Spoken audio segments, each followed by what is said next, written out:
7000 mAh huge battery, 100 ওয়াটের charging speed, তার সাথে টেলিফোটো জুম লেন্সের ডিএসএলআর লেভেলের ক্যামেরা, এই সকল কিছু নিয়ে হাজির হতে যাচ্ছে রেডমি নোট 15 প্রো ম্যাক্স।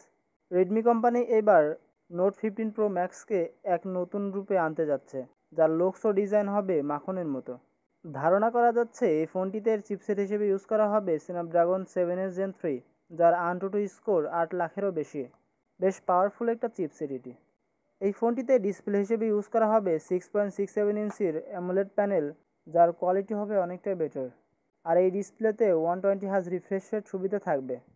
ফোনটিতে সর্বোচ্চ 12 GB র্যাম এবং 256 GB রম ইউজ করার সুবিধা পাবেন। আশা করা যাচ্ছে ফোনটির রিয়ার প্যানেলে 200 মেগাপিক্সেলের ক্যামেরার দেখা মিলবে। সব মিলিয়ে বেশ ভালো একটি প্যাকেজ নিয়ে আসতে যাচ্ছে এই ফোনটি। সো আপনাদের কাছে কেমন লেগেছে কমেন্ট করে অবশ্যই জানাবেন। আর একটা বিষয়, ফোনটির এক্স্যাক্ট রিলিজ ডেট সম্পর্কে জানা যায়নি, তবে ধারণা করা যাচ্ছে 2026 সালের শুরুতেই লঞ্চ করে দিবে এই ফোনটি। এই ছিল আজকের video. Thanks for watching my video and do subscribe for more videos. Allah Hafiz.